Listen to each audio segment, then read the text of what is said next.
네, 민족 대명절 설이 다음 주로 다가왔습니다. 그런데 끝모르고 오르는 물가에 마트나 시장에 가면 한숨이 절로 나오는 상황인데요. 예, 그렇습니다. 뭐 이게 저렴한가 저게 저렴한가 물가 장 보면서 물가 고민 많이 하게 될 텐데요. 현장으로 한번 가보겠습니다. 지난해 2분기 이후 3분기 연속 개선되고 수출도 4개월 연속 증가하여 1월에는 두 자릿수 증가하는 등 지표상 경기 회복 흐름은 꾸준히 이어지고 있습니다. 다만 민간 소비는 완만한 둔화 흐름이 지속되는 가운데 건설 투자 부진이 빠르게 나타나는 등 부문별 온도차가 커서 아직 체감할 수 있는 회복에는 이르지 못하고 있습니다. 한편 조금 전 발표된 1월 소비자 물가는 2.8%를 기록했고 추세적 물가인 근원 물가도 2.5%까지 하락했습니다. 다만 최근 중동 지역 불안 등으로 국제 유가가 80불대로 재상승하는 등 2, 3월 물가는 다시 3% 내외로 상승할 수 있는 상황입니다. 물가는 민생의 최전방입니다. 정부는 2%대 물가가 조속하고 확실하게 안착될 수 있도록 총력을 기울이겠습니다. 우선 설 민생 안정 대책을 속도감 있게 추진하겠습니다. 성수품 공급 확대, 할인 지원 정책 등을 밀착 관리하여 16개 설 성수품의 평균 가격을 전년보다 낮게 유지하겠습니다. 특히 가격이 높은 사과, 배 등의 가격 안정을 위해 농축산물 할인 지원 예산을 100억 원 추가 투입하는 한편 올해 사과, 배 계약 재배 물량 8,000톤 확대 등을 통해 향후 수급 불안에도 선제적으로 대비하겠습니다. 아울러 연초 가격 조정이 많은 서비스 가격 등을 안정적으로 관리하는 데도 범부처 역량을 집중하겠습니다. 또한 현장 민생 토론회에서 국민들께서 절실히 호소하신 주거, 교통, 일자리, 자산 형성, 생활 규제 등 민생과 직결된 과제를 전 부처가 원팀이 되어 신속히 해결해 나가겠습니다. 지난 1월 31일 소형주택 건설 규제, 재개발 노후도 요건 완화 등 주택 공급 관련 11개 규정 개정안을 신속히 입법 예고한 데 이어 이번 달 안에 총 1조 5천억 원 규모의 개인 사업자 이자 환급을 개시하겠습니다. 3월까지 GTX A 노선 수소 동탄 구간 개통과 B 노선 착공도 차질 없이 추진하고 반도체 메가 클러스터 등 첨단 전략산업 특화 단지의 중점 지원 방안도 마련하겠습니다. 아울러 정부는 국민과 기업에 과도한 부담이 되거나 경제사회 여건 변화로 타당성이 줄어든 부담금을 합리적으로 정비해 나가겠습니다. 현재 진행 중인 91개 부담금에 대한 전수조사와 민간합동 TF 논의 등을 통해 정비 기준을 마련하고 있으며 관계부처 협의를 거쳐 늦어도 3월 중에는 구체적인 부담금 정비 방안을 발표하겠습니다. 이러한 정부의 노력과 함께 국회에서도 시급한 민생 법안들을 2월 중 통과시켜 주실 것을 다시 한번 요청드립니다. 이와 함께 정부는 공공기관이 국민 여러분께 보다 가까이 다가갈 수 있도록 12종의 대국민 서비스를 개선해 나가겠습니다. 국민들이 수요가 많은 경복궁, 창덕궁 등 고궁 야간 탐방 프로그램 횟수를 늘리고 토요일에 운영하는 운전면허 시험장을 11개소에서 15개소로 확대하겠습니다. 국립공원 내 44개 야영장 예약을 선착순에서 추첨제로 개편하고 탐방객에게 산행 안전장비를 무료로 대여하겠습니다. 또한 고용 산재보험 서류를 더욱 신속하고 간편하게 확인할 수 있도록 모바일로 제공하는 서류를 10종에서 24종으로 확대하겠습니다. 하반기에도 추가 대책을 마련하여 국민들께서 변화를 체감하실 수 있도록 서비스를 지속 개선하겠습니다. 다음으로 정부는 우리 산업의 탄소 저감 역량을 한층 더 높여 나가겠습니다. 먼저 성장 잠재력이 큰 수소 산업을 선도하기 위해 수전해 설비의 소재 부품 기준 완화, 수소 충전소 이격거리 규제 합리화 등 5대 분야 핵심 규제를 개선하겠습니다. 아울러 탄소 배출량 보고 개시 등 EU 탄소 국경 조정 제도의 본격적인 시행에 따라 중소기업을 중심으로 현장 컨설팅과 배출량 측정 보고 비용을 지원하는 한편 국내 배출권 가격과 같은 탄소 비용 인정 등을 위해 EU와 협의를 지속 강화하겠습니다. 끝으로 한류의 대표 콘텐츠의 하나로 자리 잡은 한식 산업이 글로벌 미식 트렌드를 주도할 수 있도록 기업과 협업하여 청년 요리사를 양성하는 영세프 프로그램 신설, K관광과 연계한 K미식 벨트 조성을 통해 적극 뒷받침하겠습니다. 이어서 안건과 관련하여 산업부 장관, 농식품부 장관, 해수부 장관이 자세한 말씀이 있겠습니다. 먼저 산업부 장관님 말씀 부탁드립니다. 네, 최상목 부총리 겸 기획재정부 장관의 발언 들어보셨습니다. 설 명절 물가 대책과 관련해서 설 민생 안정 대책을 속도감 있게 추진하겠다 이렇게 밝혔는데요. 네, 16개 설 성수품 평균 가격을 전년보다 낮게 유지하겠다고도 강조하면서 국회에도 시급한 민생 법안과 관련해 2월 중에 통과를 요청하겠다는 발언도 있었습니다. 네, 다음 소식 이어가겠습니다. 문경 공장 화재 현장에서 순직한 소방관 2명은 사람이 있을 수 있다는 말에 주저하지 않고 현장에 들어갔던 것으로 확인됐습니다. 순직 소방관의 마지막 모습이 현장 주변 CCTV에 남았는데요. 전담 수사팀을 꾸린 경찰은 화재의 원인과 소방관들의 사고 원인을 밝힐 수사에 들어갔습니다. 이윤재 기자입니다. 불이 난 공장 입구. 소방관들이 공장 안으로 발걸음을 옮깁니다. 안에 사람이 있을 수 있다는 말을 듣고 망설임 없이 현장으로 들어가는 장면.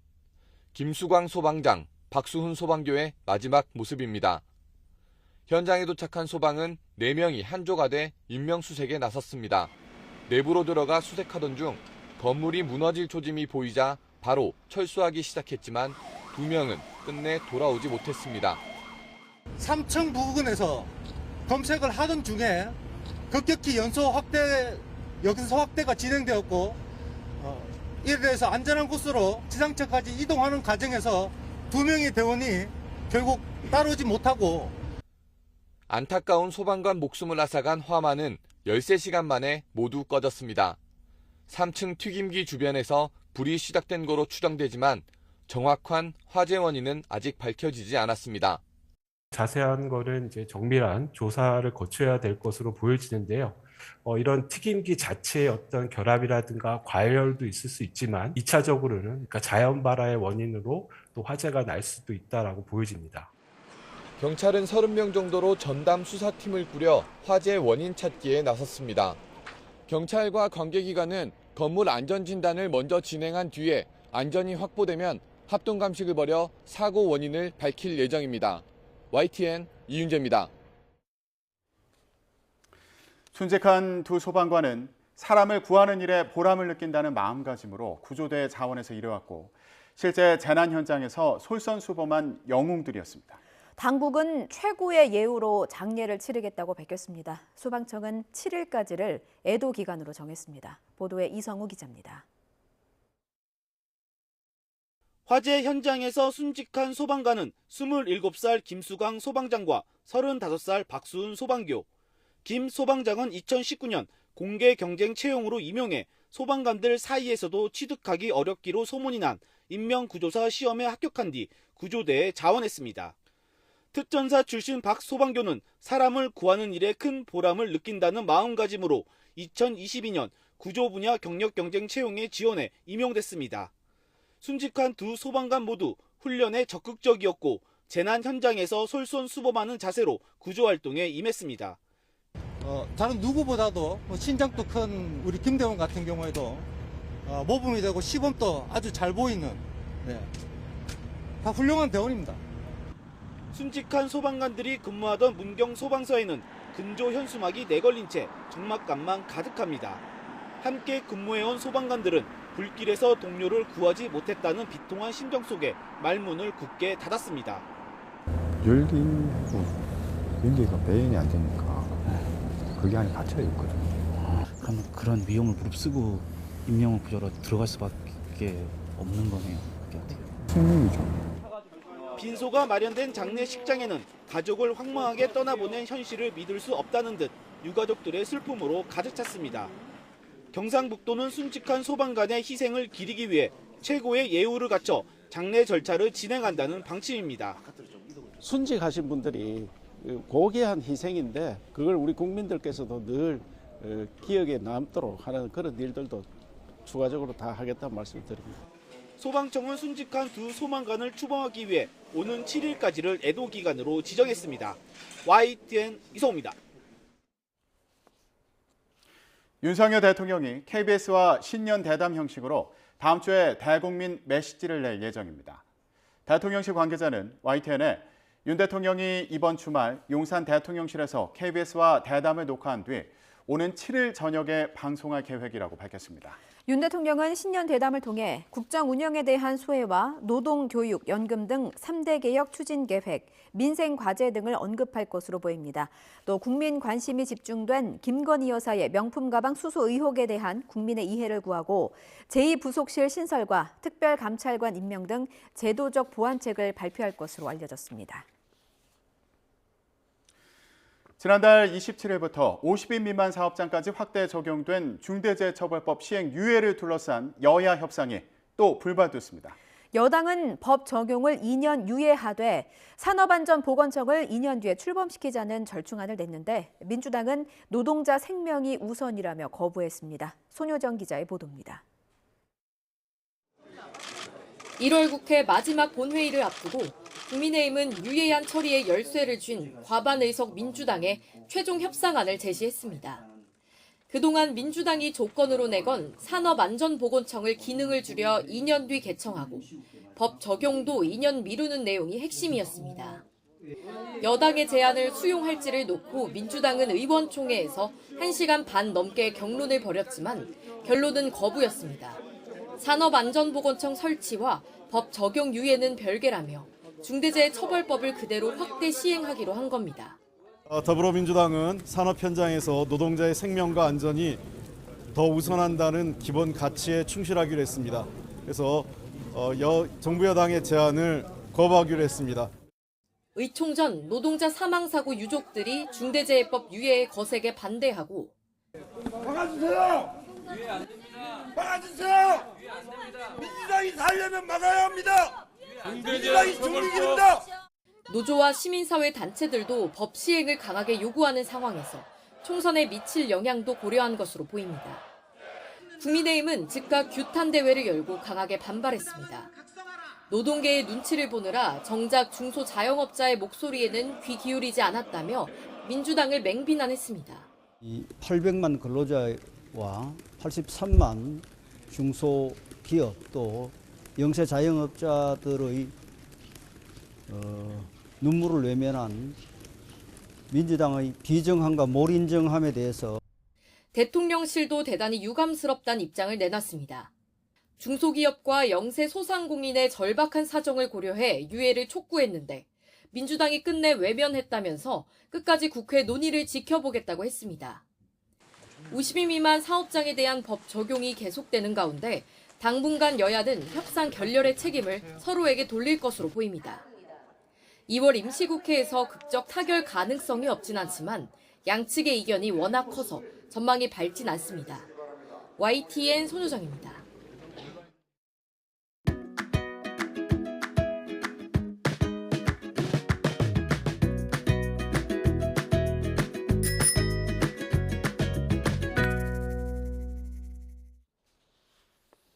오늘 4월 치러지는 22대 총선 개표 과정에는 사람이 일일이 투표지를 확인하는 과정이 추가됩니다.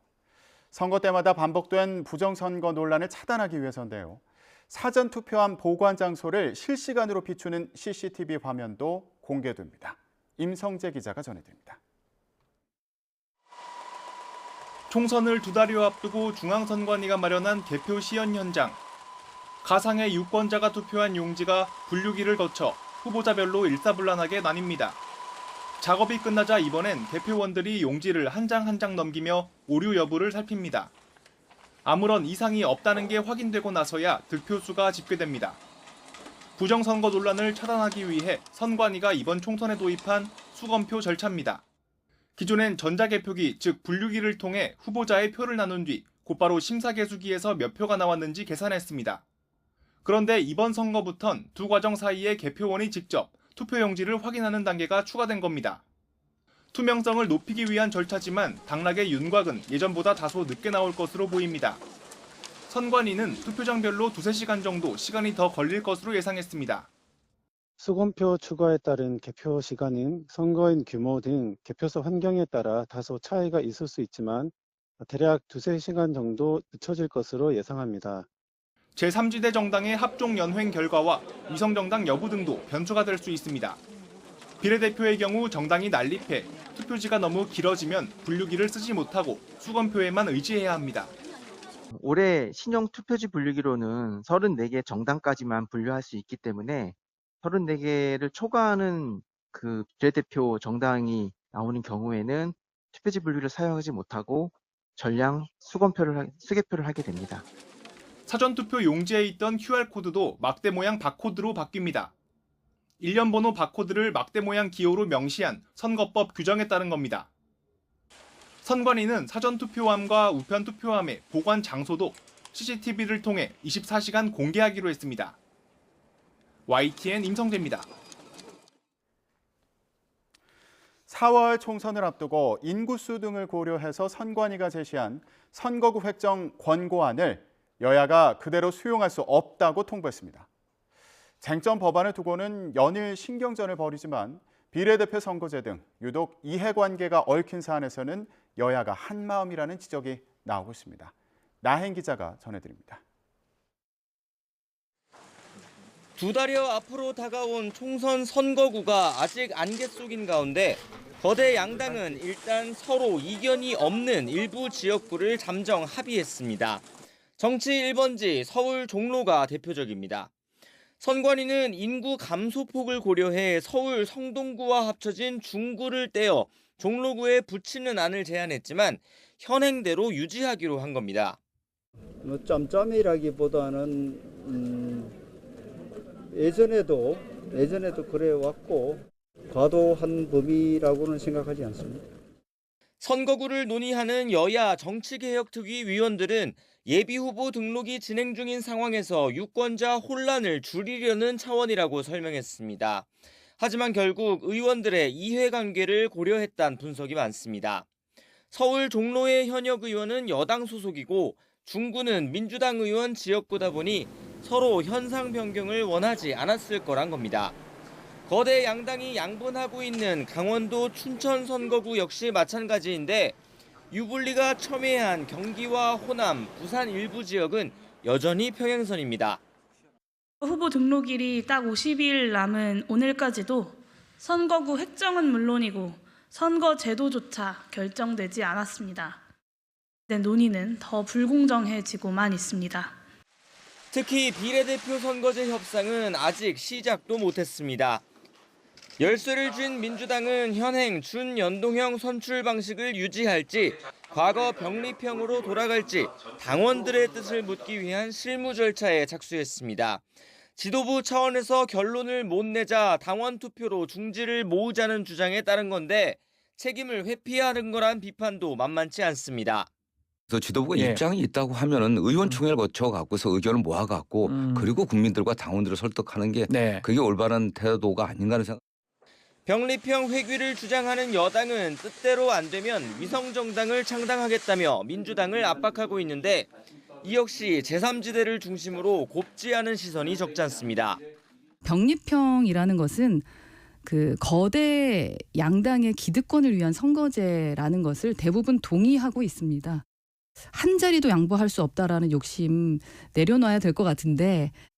총선이 60여일 앞으로 다가왔지만 아직 투표할 지역구가 어딘지 비례대표 의원은 어떻게 뽑는지 모르는 유권자가 많습니다. 정쟁을 거듭해온 거대 양당과 현역 의원들이 유독 게임의 규칙을 정할 땐 뜻이 맞는 모습입니다. YTN 나인입니다. 여야가 최근 도심을 가로지르는 철로를 지하로 내리고 지상 부지를 개발하는 이른바 철도 지하화 공약을 앞다퉈서 내놓고 있습니다. 총선을 앞두고 표심을 겨냥한 것이란 해석이 나오는데요. 정작 재원 마련 방안에는 물음표가 달렸습니다. 김대겸 기자가 전해드립니다. 민주당 이재명 대표가 서울 신도림역에서 철도 지하화를 약속한 건 국민의힘이 비슷한 정책을 공약한 지 불과 하루 만이었습니다. 한동훈 비대위원장처럼 이 대표도 직접 현장을 찾았습니다. 철도 때문에 사실 제일 문제가 편의성은 있는데 이게 완전히 이 도심을 갈라버리잖아요. 넘어 달릴 수도 있고. 철로를 지하로 내려 분진과 소음 피해를 줄이고 지상부지에 주거 복합단지 등을 개발해 수익을 내겠다는 구상입니다. 부산, 대전, 호남 등 광역철도망과 GTX 예정 구간 등 지하화 범위도 전국으로 넓혔는데 여당 공약과 크게 다르지 않습니다. 개발 이슈를 띄워 총선 표심을 자극한 걸로 보이는데 문제는 수십조 원에 달하는 재원 조달 방안입니다. 여야 모두 장밋빛 청사진을 제시하며 민간 자본으로 충분하다는 입장인데 그 자체에서도 사업 기회가 많이 생기지 않겠습니까? 거기에 주택이 생길 수 있고 공원이 생길 수 있고 상가가 생길 수 있지 않겠어요? 그럼 그 부분을 민자로 해결할 수 있는 부분이 대부분이라고 생각합니다. 80조 원 내외의 사업비가 소요될 것으로 그렇게 추산을 합니다.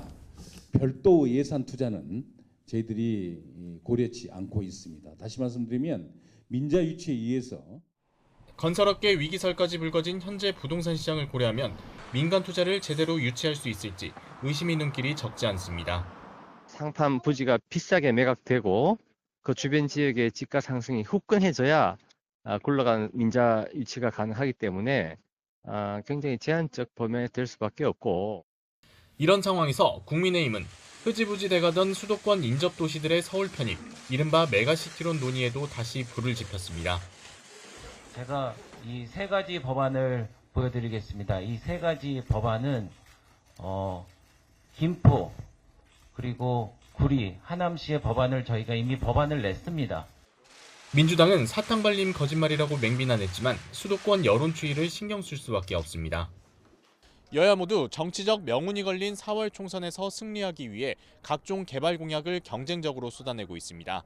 듣기엔 좋은 정책일지 모르지만 재원 마련 등 구체적인 실현 방안이 없다면 포퓰리즘이란 비판을 피하기는 어려워 보입니다. YTN 김대겸입니다. 김건희 여사 관련 발언으로 사퇴 압박을 받고 있는 국민의힘 김경률 비대위원이 야권 인사들의 비위를 일일이 거론하고 나섰습니다. 또 노무현 시민센터, 노무현 재단 기념관의 평당 건설비가 지나치게 높게 책정됐다고 지적하면서 민주당을 향해서 제발 나를 고소하라 이렇게 목소리를 높였습니다. 그러자 한동훈 비대위원장은 저분을 저런 거 하라고 모셨다면서 화답했는데요. 김경률 비대위원에 대한 당내 불만을 불식시키려는 걸까요? 어제 회의 현장으로 가보시죠. 당시 이 노무현 시민센터가 종로에 건설될 때쯤 서울 강남의 고급 아파트에 인테리어 포함 여러 부대 시설, 뭡니까 식당이다, 헬스 시설이다 이런 거 다 조경 다 포함해서 평당 500만 원입니다. 이것에 대해서 노무현 재단과 민주당 측은 단 한 번도 저에게 책임있는 답변을 해보지 못했고 저에게 그간 숱한 말, 대장동이라든가 성남FC라든가 기타의 여러 사건에서 김경률 너를 명예훼손으로 고소하겠다 수차례 공언했음에도 이 사건에 대해서만큼은 왜 이 김경률이 허위사실을 계속 말하도록 내비두는지 깊은 의문일 따름입니다. 꼭 좀 오늘이라도 민주당에서는 저를 명예훼손, 허위사실 적시 명예훼손으로 제발 좀 고소하길 바란다는 간곡한 부탁을 드리고요. 당 외에서뿐만 아니라 당 내에서도 매일 사퇴 압력을 받고 있어서 언제 제가 그 말씀을 마무리할지 몰라서 저분이 저런 거 하라고 제가 모신 거라는 말씀드립니다. 제가 이번 우리 선거의 시대 정신을 소위 말하는 86의 특권 정치의 청산이라고 말씀드렸지 않습니까? 저는 그냥 그런 86이라는 사람들이 미워서 그러는 것이 아닙니다. 이분들이 수십 년째 운동권 경력으로 끼리끼리 주고받으며 특권 정치를 기득권으로 계속해 오는 과정에서 이분들이 부패해졌기 때문입니다. 신당 창당 움직임이 활발한 제3지대에서는 무슨 일이 벌어지는 걸까요? 이준석 개혁신당 대표가 연대 가능성이 거론되는 개혁미래당을 향해서 윤핵관과 다를 것 없다 이렇게 비판했습니다. 이미 개혁이 들어간 당명을 두고 불쾌감을 나타낸 데 이어서 개혁미래당 측에서 아직까지 개혁을 위한 대책을 보여주지 못한다고 지적한 겁니다. 저는 개혁미래당에 굉장히 실망했던 게 뭐냐면은 그분들이 지금까지는 이재명 대표와 이견이 있어가 나왔다고 주장하면서 정작 나와가지고는 이준석 얘기밖에 안 하고 계세요. 대한민국을 개혁해야지 왜 이준석을 개혁하려고 달려듭니까? 거기도 윤핵관이랑 다를 바가 없는 상황으로 가고 있어요. 이준석 대책위원회가 되어가고 있습니다. 저는 이거는 완강하게 거부하고 개혁 동력을 만드셔서 개혁미래당이라는 이름에 맞게 당을 운영하셨으면 합니다. 이준석 대표가 연일 불편한 속내를 드러내는 상대인 개혁미래당 측에서는 이 전 대표가 속에 불 지르는 소리를 하지만 대의를 위해서 신경 쓰지 않는다는 반응을 보였습니다. 그러니까 총선 연대가 우선이란 거겠죠. 이준석 대표가 가끔 이렇게 좀 속에 불 지르는 소리를 해요. 그건 저희 쪽에서는 신경 쓰지 않기로 했습니다. 원래 이준석 대표는 그런 걸 취미생활 내지는 일상생활화 돼 있는 분이라고 보고요. 예. 그저 그러려니 하고 그냥 넘어가야지. 그걸 일일이 대꾸하고 그러면은 일단은 일이 잘 되지도 않을 거고요. 예. 그게 뭐 무슨 도움이 되겠습니까? 그래서 역사와 대의에 복무한다는 의미에서 그냥 크게 신경 쓰지 않기로 그렇게 결정했습니다. 개혁미래당 측에서는 이준석 대표도 결국 제3지대 연대에 함께할 거라고 보고 있는데요. 관련 발언 들어보시죠. 이준석 전 대표가 빅텐트 참여할 거로 보십니까? 이준석 대표가 말로는 뭐 가끔씩 또 뭐 저 뭐지? 라고 하지만은 예. 내심은 합니다. 기득권 양대 정당 체제를 타파하고 정말 밥값하고 할 일 하는 여의도 만들자는 거잖아요. 근데 갈라져가지고 그건 할 수가 없어요. 그러면 한석 얻으려면 얼마를 해야 됩니까? 한 7% 정도는 받아야 되거든요. 갈라져가지고 7% 받기가 쉽습니까? 예. 힘들다고 봐야죠. 데드라인은 언제로 잡고 계세요? 하염없이 기다릴 수는 없잖아요. 아니요. 어쨌거나 지금 뭐 하고 있니라고 하지만 지금도 예. 계속 물밑 작업은 계속 이루어지고 있다 이렇게 보시면 됩니다. 이런 가운데 민주당에서는 이현주 전 의원의 복당 문제를 두고 친문계가 강하게 반발하고 있죠. 논란의 중심에 선 이현주 전 의원은 자신의 복당 문제가 당내 갈등으로 번질 조짐을 보이자 부담을 토로했습니다. 이 전 의원은 당내 일각, 주로 친문 86에서 돌아가며 자신을 공개적으로 비난하고 있어 당황스럽다며 자신이 당내 권력 투쟁의 빌미가 되는 거 아닌가 하는 걱정마저 든다고 말했습니다. 그러면서 자신은 과거 문재인 정권의 실정을 비판했고 지금은 윤석열 정권의 실정과 무도함을 비판하는 민주 보수 성향의 무당파라며 과연 민주당 혁신에 자신이 역할을 할 수 있을지 고민하고 있다고 강조하기도 했습니다. 그런데 앞서 이재명 대표가 이 전 의원에게 직접 복당을 제안한 것으로 알려지면서 친문계의 이 대표를 향한 비판이 고조되기도 했는데요. 그러자 이 대표 측근인 정성호 의원이 이 전 의원의 복당은 자신이 먼저 제안한 거라며 수습에 나섰습니다. 제가 한 10년 전에 원내 수석부대표 할 때 이현주 의원이 원내 부대표로서 원내 대변인이었습니다. 그 이후에도 저하고 뭐 개인적으로 좀 뭐 법조 선후배이기도 하고 가까운 사이고 뭐 대선 때부터도 잘 소통을 했었습니다. 제가 어쨌든 윤석열 대통령 집권 이후에 여당에 있으면서도 여당의 지역위원장이면서도 윤석열 정부를 가장 아프게 비판한 분 중에 한 분 아니겠습니까? 그래서 그쪽 당이 계속 있을 수 있겠냐? 그럼 뭐 민주당과 함께하는 게 좋지 않겠냐? 제가 그런 제안을 했습니다. 이 대표에게 말씀드렸고요. 그래서 그 과정에서 두 분이 통화가 있었던 건데 뭐 그런 정도였던 거지 뭐 복당이 결정된 것도 아니었습니다. 그래서 개인적으로 좀 이현주 의원님 입장이 좀 뭐 뭐랄까 난처해졌는데 이현주 의원님한테 좀 죄송하긴 합니다. 그러자 이번엔 당에서 아무런 직책도 맡지 않고 있는 정 의원이 당무에 조언을 했다며 지적하는 목소리가 나왔습니다. 최순실 국정농단에 빗대 당정농단이다 이런 말까지 나왔네요.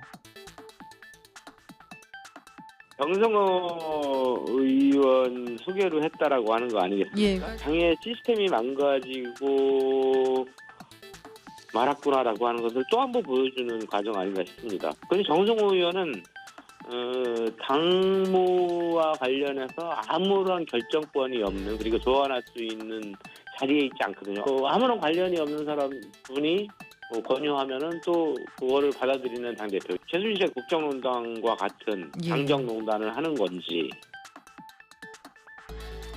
한편에서는 이현주 전 의원을 인공기 들었다가 또 일장기 들었다가 이런 사람에 빗대서 비판하는 목소리도 나왔는데요. 관련 발언도 이어서 들어보시죠. 어떻게 일로 온다는 소리를 해요, 지금. 그리고 뭐 그쪽에서도 배지가 잘 보장이 안 되니까 이제 그러면 그럴 거면 왜 한 두어 달 전에 이준석하고 뭐 그렇게 북 콘서트를 같이 하고 요란을 떨어요. 그러니까 민주당으로 올 거면 사람이 저는 자기 정치 철학과 이런 게 있으면 항심이라는 게 있어야 돼. 항심. 그게 이제 일종의 뭐 자기 그 철학이고 이런 거 아니에요. 근데 저렇게 왔다리 갔다리 하는 사람들은 그 항심이라는 게 없는 거예요. 그러니까 그런 사람들은 이제 그 인민군 쳐들어오면 인공기 제일 먼저 들고 뛰어나갔다가 일제 때는 일장기 제일 먼저 들고 갔다가 이러던 사람들이 있잖아요. 임종석 전 대통령 비서실장 출마에 또 이현주 전 의원 복당 문제까지 친명과 친문 사이 갈등이 이어지고 있는데요. 이런 가운데 이재명 대표는 오는 4일 문재인 전 대통령을 예방하는 일정을 조율하고 있는데요. 만남이 성사된다면 친명, 친문 화합과 또 단결을 강조하는 메시지가 나올지 주목됩니다. 지금까지 전국 브리핑이었습니다.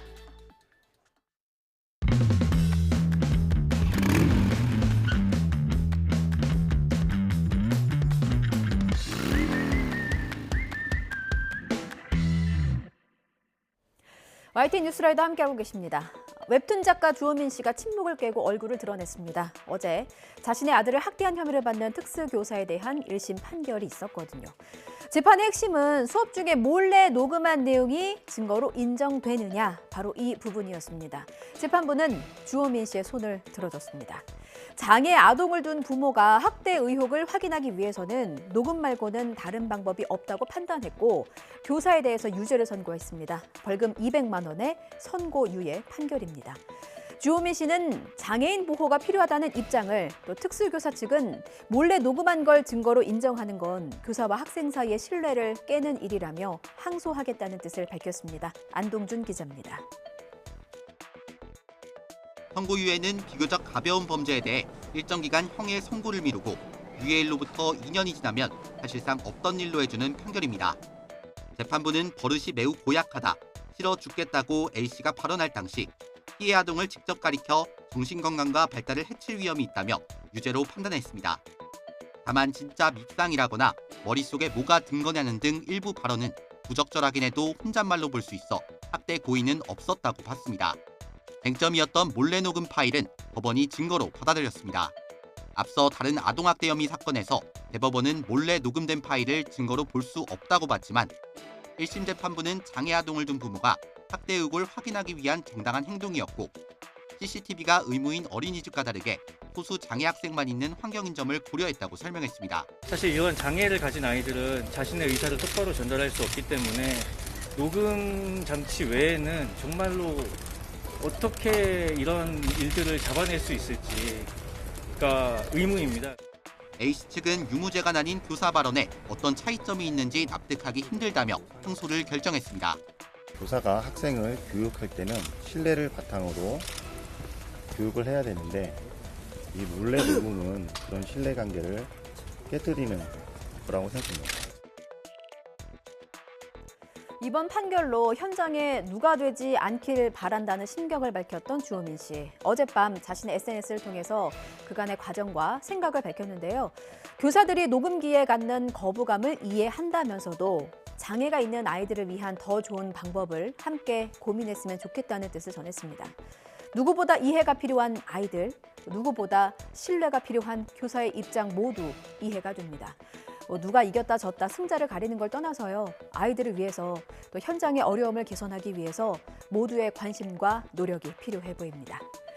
다음 소식 보시겠습니다. 분당 서현역에서 무차별 흉기 난동을 벌여서 14명의 사상자를 낸 최은종에게 무기징역이 선고됐습니다. 최은종은 범행 당시에 심신미약 상태였다는 정신감정 결과를 근거로 감형을 해달라 주장했지만 재판부는 받아들이지 않았습니다. 스스로 치료를 거부한 일, 범행 전에 심신미약이라는 단어를 검색한 일 등 다 알면서도 스스로 위험을 초래했다고 봤습니다. 지난해 9월 최은종이 한 언론에 보낸 자필 편지를 기억하십니까?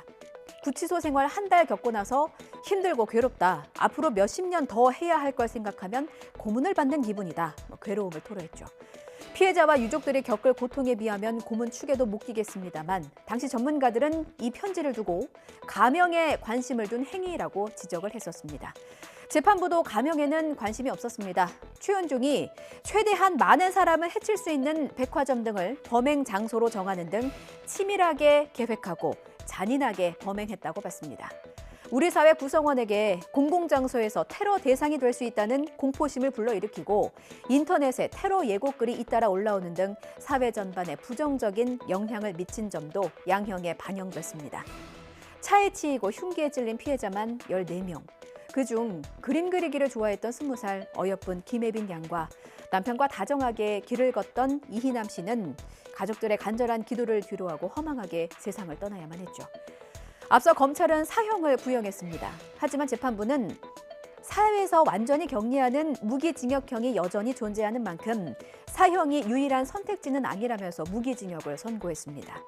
피해자 유족은 비참한 기분이라며 분통을 터뜨렸습니다. 우리 딸이 왜 누구 때문에 죽었느냐며 말을 잇지 못하셨습니다. 피해자 유족들은 검찰에 항소를 요청할 계획입니다. 출근하려고 주차장에 딱 왔는데 내가 생각했던 그 자리에 차가 없을 때 한 번쯤은 겪어본 일이죠. 내 차 어딨지? 가만히 생각하면 내가 다른 곳에 주차했지 무릎을 칩니다. 너무 힘들고 바쁘고 힘들어서 깜빡깜빡하는 K 직장인의 모습이긴 한데 이 피해자는 건망증이 문제가 아니었습니다. 진짜로 절도를 당한 거였습니다. 주차된 차들 중에는 사이드미러가 접혀있지 않은 이런 차들이 있잖아요. 높은 확률로 문도 안 잠겼을 가능성이 있다. 그리고 그 안에는 차 키가 있을 가능성이 있다. 10대들의 행동에는 한치의 망설임이 없었습니다. 유유히 자신의 차량인 것 마냥 외제차를 훔쳤다고 달아났습니다. 차만 훔쳤게요. 그 안에 있던 현금이며 전자기기며 차도 훔쳤는데 돈은 못 훔칠까요? 재벌은 난 못 준다더니 경찰 조사 하루 만에 또다시 차를 훔치다 적발됐습니다. 훈계 수준으로는 이 버릇 못 고치겠죠. 그리고 사이드미러 꼭 접어두시고 문은 반드시 잠그시길 바랍니다. 윤성훈 기자입니다. 두 남성이 여유로운 발걸음으로 지하주차장에 세워진 외제차로 향합니다. 자동차에 탑승한 뒤 차를 끌고 유유히 사라집니다. 마치 차량 주인인 것처럼 자연스러운 모습. 그러나 다른 사람의 자동차를 훔쳐 달아나는 장면입니다. 아침 출근을 위해 자동차를 찾아 헤맨 피해자는 황당할 따름입니다. 아침에 출근해야 되는데 차가 없어져서 깜빡하고 딴 데다 뒀나 하는 생각을 잠깐 가지긴 했는데 없어진 거 너무 확인하고 나니까 너무 황당해가지고. 수색에 나선 경찰은 범행 19시간 만에 10km가량 떨어진 곳에서 2명을 긴급 체포했습니다. 알고 보니 10대 후반의 미성년자들로 면허도 없는 상태였습니다. 심지어 이미 자동차를 훔친 혐의로 경찰 조사를 받고 나온 지 하루 만에 또다시 범행을 저질렀습니다. 경찰 조사 결과 이들 청소년이 훔쳐서 타고 다닌 차량만 무려 7대 잃은 것으로 밝혀졌습니다. 차 안에 있던 현금과 전자기기 등 100만 원 가량을 훔친 혐의도 받습니다. 띠링, 메시지 하나가 도착했습니다. 수쌤, 수간호사를 뜻하는 말입니다. 간밤에 제가 사고를 쳤습니다. 신생아실에 있는 간호사가 사고를 친다는 게 어떤 수준인지 감이 안 왔는데요. 제가 이 사진 보고 눈이 그냥 뒤집혔습니다. 왜 우니? 만지면 부러질라, 풀면 날아갈라. 그 작은 신생아를 운다는 이유로 귀를 비틀고 잡아당겨서 이렇게 찢어버렸습니다. 연골이 하얗게 보일 정도로요. 혈흔이 묻은 베네 저고리는 조직적인 은폐하에 폐기됐습니다. 단합이 어찌나 잘 됐는지 3년이나 몰랐었다니까요. 간호 기록부를 조작하고 증언도 짜맞추고 법정에서 위증한 혐의도 검찰에 포착됐습니다. 이 병원은 지난 2022년 함께 운영하던 산후조리원에서 신생아를 떨어뜨려서 뼈가 부러지는 사고를 내고도 필요한 조치를 바로 취하지 않아서 경찰에 고발되기도 했던 곳입니다. 이런 곳이 아직도 건재했다니 그저 기가 차고 놀라울 따름입니다. 보도에 차상은 기자입니다. 태어난 지 3주도 안 된 신생아 귀에 핏자국이 가득합니다. 귓바퀴 뒷부분이 찢어져 연골까지 보이는 상태였습니다. 지난 2021년 2월 산부인과 간호조무사 40대 A씨는 출산 흔적을 면봉으로 닦아내다가 생긴 상처였다고 산모에게 드러냈지만 거짓말이었습니다. 면봉으로 살살살 이렇게 닦아내면 그 다 닦일 것 같아서 그래서 그 닦다가 갑자기 힘이 가해져서 이렇게 쭉 끄었다 이렇게 얘기를 해줬어요. 간호조무사의 단독 범행으로 사건이 마무리될 뻔했지만 재판 과정에서 병원 측이 사건을 조직적으로 은폐한 사실이 추가로 드러났습니다. 간호기록부는 아이가 보채지 않고 양호한 상태인 것처럼 조작됐고 사건 당시 혈흔이 묻은 베네 쪼고리와 면봉은 몰래 폐기된 정황이 검찰 수사로 드러났습니다. 또 귀에 생긴 상처는 학대가 아닌 면봉 때문에 생긴 거로 보인다는 허위 소견서를 만들었고 병원 직원들이 법정에서 면봉으로 생긴 상처라고 증언한 건 미리 말을 맞췄기 때문으로 확인됐습니다. 가해자가 번복을 하고 간호조무사나 그 증인으로 소환됐던 사람들이 다 가해자 측 변호사가 있는 로펌에 가기 시작하는 거예요. 그 사실 안부터 저희는 이상하다고 이제 말씀드렸고 검찰은 증거 위조와 의료법 위반, 위증과 위증 교사 혐의로 병원 행정부장과 수간호사를 구속해 재판에 넘겼습니다. 병원장과 의사, 간호조무사 등 10명은 불구속 기소했습니다.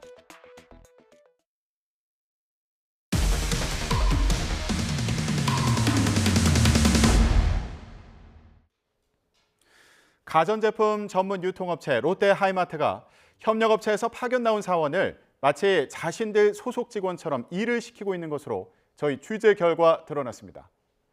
3년 전에 똑같은 일로 공정거래위원회 과징금 처분을 받고도 달라지지 않은 겁니다. 임혜진 기자가 전해드립니다. 수도권에 있는 롯데 하이마트 지점장이 협력업체에서 파견 나온 직원에게 보낸 SNS 메시지입니다. 하이마트 기획상품인 하이메이드, 이른바 하메 판매를 당부합니다.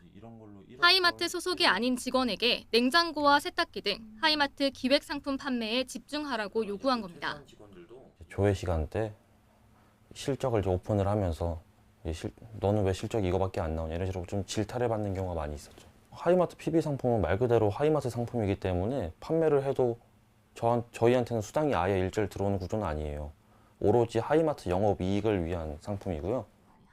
특정 고객이 제품을 구매하도록 설득하라며 사실상 지시하고 보고까지 받았는데 쉬는 날, 일하는 날 구분도 없었습니다. 이런 지시가 의왕과 안양, 화성을 포함해 경기 지역 지점 곳곳에 만연하다는 증언을 YTN 취재진이 확보했습니다. 저희는 파견업체죠. 근데 바꾸라는 얘기를 정말 많이 하고요. 너희 장사하는 애들이 이렇게 빨간 날 때마다 쉬어도 되겠냐 이런 식으로. 파견 사원들은 삼성이나 LG 같은 전자제품 제조사 협력업체 소속입니다. 하이마트와 엄연히 다른 회사지만 같은 공간에서 일하다 보니 마치 소속 직원처럼 업무를 맡게 된 겁니다. 현행법에도 대규모 유통업자는 부득이 납품업체 인력을 파견받더라도 다른 업체 상품은 판매할 수 없도록 하고 있습니다. 하이마트에서 나오는 PB 제품 판매를 해야 된다. 하이마트 실적을 채워야 되는 제품들을 판매를 못했을 때 그거에 대한 압박이 있었고 하이마트는 이미 지난 2020년 비슷한 문제로 공정위 제재를 받았습니다. 당시 공정위는 부당한 지시를 포함한 갑질에 과징금 10억 원을 부과했습니다. 하이마트는 공정위 처분이 부당하다며 행정소송을 제기했지만 법원은 공정위의 손을 들어줬습니다. 그런데도 파견 사원들 처우는 별반 달라지지 않았습니다. 제가 윤리경영에다가 저희 부장을 신고를 했었어요. 정직원한테 아무래도 불이익을 주는 건 결국에는 그거밖에 윤리경영밖에 없으니까 그런 부분에 대해서 얘기를 하려고 해도 저는 조치가 이루어지진 않죠. 롯데 하이마트 측은 협력업체 업무 협조 지침을 세우고 불시 점검으로 감독하고 있지만 지점에서 벌어지는 일을 전부 통제하기 어렵다고 유감을 나타냈습니다. 그러면서 현황 파악 뒤 엄중한 인사 조치와 함께 재발 방지에 주의를 기울이겠다는 입장입니다. 이런 가운데 공정위는 시정명령에도 조치가 충분히 이뤄지지 않았다는 의심이 들 경우 직권조사에 착수해 보다 강한 제재를 내릴 수 있다고 설명했습니다. YTN 임혜진입니다. 더불어민주당 전당대회 돈봉투 의혹의 정점으로 지목된 송영길 전 민주당 대표의 첫 재판이 오늘 열립니다. 서울중앙지방법원은 오늘 오후 정당법과 특정범죄 가중처벌 등에 관한 법률 위반 등의 혐의로 구속 기소된 송 전 대표의 첫 공판 준비기일을 진행합니다. 송 전 대표는 민주당 전당대회를 앞둔 지난 2021년 4월 자신을 지지하는 국회의원 모임의 좌장인 윤관석 무소속 의원에게 의원들에게 나눠줄 6천만 원을 돈봉투 20개에 나눠 담아서 제공한 혐의를 받습니다. 또 공익법인인 평화와 먹고 사는 문제연구소를 사유화해 사업가 7명에게 모두 7억 6,300만 원을 불법 정치자금으로 받은 혐의도 받고 있습니다. YTN은 6년 전 지역에 있는 대학교에서 발생한 다소 민감한 사건을 다시 살펴보려 합니다. 신입생 동기 간의 성추행 사건으로 알려졌는데요. 대학 측은 성폭력이라고 결론을 내렸지만 경찰 수사는 없었고 전문기관 CCTV의 화면 분석 결과도 조금 달랐습니다. 당시 도망치듯 입대해야 했던 남학생은 전역하고 복학했는데요. 남학생의 이야기를 들어봤습니다. 먼저 홍성욱 기자입니다. 25살 박모 씨, 지난 2018년 대학 신입생이던 당시 성폭력 가해자로 낙인 찍혔습니다. 상황은 이렇습니다. 오전 9시 술에 취한 박 씨가 대학 건물 복도에서 동기 여학생의 목을 감싸는 이른바 헤드록 상태로 화장실로 끌고 갔고 다른 사람에게 도움을 요청하는 피해자를 협박했다는 겁니다. 전날 개강총회에서 시작된 술자리가 새벽까지 이어졌던 상황. 술에 취해 상황이 전혀 기억나지 않은 박 씨는 반박하지 못했고 대학 측은 성폭력으로 결론 내렸습니다. 2분 16초 길이 당시 CCTV 영상을 살펴봤습니다. 오전 9시 학생들이 오가는 복도 우측 통로에서 여학생이 박 씨를 끌고 나옵니다. 통로를 들어갔다 나오기를 반복하더니 장난치듯 실랑이를 벌입니다. 박 씨가 다시 화장실과 계단이 있는 통로 쪽으로 들어가려 하자 여학생이 말리고 이 과정에서 여학생 얼굴을 손으로 밀치더니 팔을 붙잡아 통로 안쪽으로 끌고 들어갑니다. 40초 뒤 두 학생은 통로 밖으로 나왔고 이후 집에 가고 싶다는 박 씨를 여학생이 직접 택시에 태워 보냈습니다. 그런데 닷새 뒤 대학에 신고가 접수됐습니다. 여학생이 신고자였는데 당시 박 씨가 통로 안쪽 남자 화장실로 자신을 끌고 가 성적 수치심과 공포를 느꼈다는 겁니다. 뒤늦게 CCTV를 확인한 박 씨는 남자 화장실로 들어가지 않았고 얼굴을 밀친 행위가 폭행일 수는 있어도 성추행은 아니라고 주장합니다. 어떤 부분이 성추행인지 대답을 안 해주시니까 이제 궁금한 거죠. 뭐 때문에 이렇게까지 된 건지, 어떤 걸 성추행이라고 말하는 건지. 법영상 분석연구소 감정 결과는 어떨까? 여학생은 7회, 남학생은 2회 신체 접촉을 하고 있다고 설명했습니다. 두 인물이 한정된 공간에서 9회 이상 밀고 당기는 등의 행위가 식별돼 일반적인 강제추행 행동 패턴이기보다는 통상적인 실랑이에 가깝다고 판단했습니다. 대학 측은 당시 사건을 경찰에 수사 의뢰하지 않았습니다. 학생 보호 차원이라는 건데 그러면서도 가해자와 피해자를 명확히 구분해 박 씨 성폭력으로 결론 내렸습니다. 사건을 조사한 담당 교수에게 성추행 판단 이유를 물었지만 답변을 피했습니다. 정리가 된 걸로 알고 있고 그래서 제가 제가 개인적으로 이렇게 드릴 말씀은 없어요. 학교 측의 제안으로 휴학계를 제출한 박 씨. 성폭력범으로 낙인 찍힌 뒤 도망치듯 입대를 해야 했습니다. 신고 들어온 거 얘기만 듣고 이렇게 했다는 게 이해가 안 가는 거죠. 지금 학교에서 강간범이 돼 있고 가해자가 돼 있고 그런 게 억울하죠. YTN 홍석입니다. 성폭력 가해자라는 꼬리표를 단 뒤에 도망치듯 입대했던 남학생 전역 후에 복학했습니다. 그런데 이번에는 2차 가해 논란이 발생하면서 학교로부터 무기정학 처분을 받았습니다. 과거 사건 발생 당시에 교수가 내민 확약서가 문제였습니다. 이어서 지환 기자입니다. 2018년 사건 발생 직후 박 씨는 서둘러 입대했습니다. 당시 조사 담당자였던 교수가 군대에 다녀오는 것으로 사건을 해결하자고 제안했기 때문 이를 받아들여 휴학계를 냈는데 또 다른 서류가 하나 더 있었습니다. 3년간 복학하지 않는다는 확약서였습니다. 어차피 군대는 저도 가야 되는 건 맞는 거니까 간단한 걸 하자 해가지고 그래서 고민하다 저도 이제 지쳐가지고 휴학계를 낸 거였거든요. 사건 당시 심리적으로 지쳐있던 박 씨는 확약서에 직접 사인했습니다. 하지만 사전 협의 없이 확약서가 작성됐고 문제가 된 성추행 역시 받아들일 수 없다는 판단에 전역 후인 2020년 2학기 휴학 2년 만에 학교에 돌아왔습니다. 대학도 복학을 받아줬고 이후 문제없이 학교를 잘 다녔습니다. 논란이 다시 불거진 건 복학 1년 후 박 씨가 단과대 학생회장에 출마하면서부터 성추행범 꼬리표가 다시 따라붙었습니다. 뒤늦게 학교 측은 확약서에 적힌 3년 휴학 조건을 박 씨가 이행하지 않았고 학생회장 선거 공청회에서 성폭력 행위를 부인한 건 2차 가해라며 무기정학 징계를 내렸습니다. 박 씨는 징계 취소 소송을 벌였지만 성추행 여부가 아닌 확약서 이행 여부만을 따진 재판은 학교 측 승소로 결론났습니다. 당시 모습이 담긴 CCTV 화면을 증거로 제출했지만 소용없었습니다. 대학 측은 징계가 적법하다는 판단을 법원을 통해 받았다며 해당 사건의 더는 답변이 어렵다고 최종적으로 밝혔습니다. 무기정학으로 쫓겨난 박 씨는 언제 학교로 돌아갈 수 있을지 기약할 수 없는 처지. 경찰 조사 한 번 없이 찍혀버린 성추행 범죄자 낙인에 박 씨 가족은 이렇게 호소합니다. 성폭력범에 그냥 이렇게 떼쓰는 건지 정말 억울함이 있는지 CCTV 영상 꼭 좀 한번 봐주세요. YTN 지환입니다. 국남의 경제 이슈를 알기 쉽게 쏙쏙 배워보는 시간입니다. 금요일의 남자 홍기빈 글로벌 정치경제연구소장과 함께합니다. 어서 오세요. 네, 안녕하세요. 예, 저희 뉴스라이더 초반에 최상목 경제부총리 겸 기획재정부 장관의 발언이 있었거든요. 그거 듣고 왔는데 저희가 그 주요 발언을 잠시 요약했습니다. 듣고 오실게요.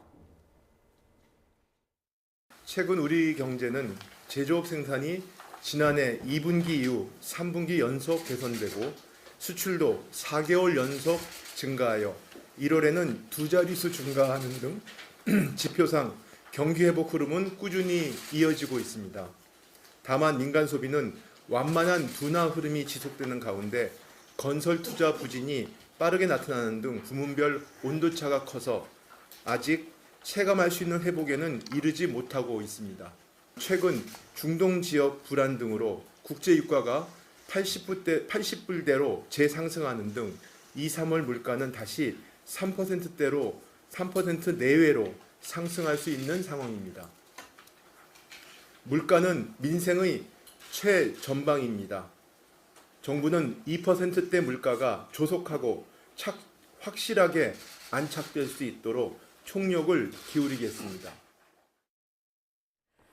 네, 설 연휴 앞두고 정부의 고심도 참 깊은 것 같더라고요. 지난해 물가 참 많이 올랐잖아요. 그래서 그런가 지난해 연간 소비가 크게 줄었습니다. 20년 만에 가장 큰 폭의 하락이라고 하는데 이거 물가 때문일까요? 어떤 원인이 있다고 보십니까? 네, 일단 그 표면적인 원인을 보자면은 그 두 가지 부분이 크게 두드러지는데요. 네. 하나는 해외 여행이고 또 하나는 이제 요즘 많이 얘기되는 해외 직구거든요.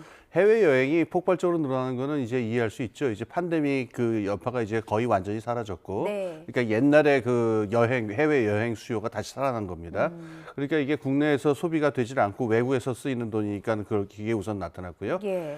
그다음에 지금 말씀하신 대로 물가랑 금리랑 이제 같은 문제죠. 이게 다 사람들이 어떤 구매력을 갖다가 이 깎아먹는 요소가 되니까 예. 좀 싼 물건이 없느냐 하다 보니까 그 알리라든가 뭐 이런 그 외국에 있는 직구 사이트 같은 것들을 굉장히 많이 사용하게 되니까 네. 요것들이 민간 소비를 이제 줄었다고 이게 얘기가 나와요. 예. 근데 이제 배후에 있는 거는 말할 필요도 없이 아까 저기 녹취 부분에서도 언급이 됐지만은 그 물가가 너무 높고 금리가 너무 높은 상황이 되니까 사람들 구매력이 줄어든 게 근본적인 원인이다 이렇게 봐야 되겠죠. 구매력이 사실 내 주머니에 뭐 두둑하게 돈이 있으면 뭐 예. 굳이 뭐 해외 사이트 가서 번역해 가면서 이렇게 물건 살 필요도 그렇죠. 없고 그럴 텐데 이게 너무 내가 빠듯하니까 한 푼이라도 더 저렴하게 사기 위해서 이왕 사야 되는 제품이 있으면 그래서 해외 직구를 알아보게 된단 말이에요. 저도 그렇거든요. 소장님도 직구 하십니까? 저는 뭐 주로 책을 사니까 그렇긴 하는데 예. 저도 지금 하나 다운 받아서 좀 해볼 생각입니다. 아 그래요. 소장님 마저 해외 직구로. 근데 이게 그 소비자의 입장에서는 어쩔 수가 없는 것 같아요. 예. 그런데 또 이제 그 공급자 국내에 있는 유통업체 입장에서 보면 우리 국내 시장이 사실 이게 대상인데 네. 소비자를 좀 빼앗긴 것 같은 느낌이 들지 않을까 싶기도 하고 예. 결국에는 악영향으로 돌아올 수밖에 없다는 생각도 들거든요. 그렇습니다. 분명히 그렇게 들어오죠. 저는 뭐 아직 해보지는 않았기 때문에 예. 그런데 이 해외 직구를 사용하는 사람들은 국내 이 유통 플랫폼들하고 가격 차이가 확연하게 난다 이런 얘기를 했는데요. 많이 나더라고요. 이거는 생각을 좀 바꿔야 될 필요가 있는데 예. 그동안 우리나라 판매 플랫폼이 좀 과보호를 받은 측면이 있지 않느냐.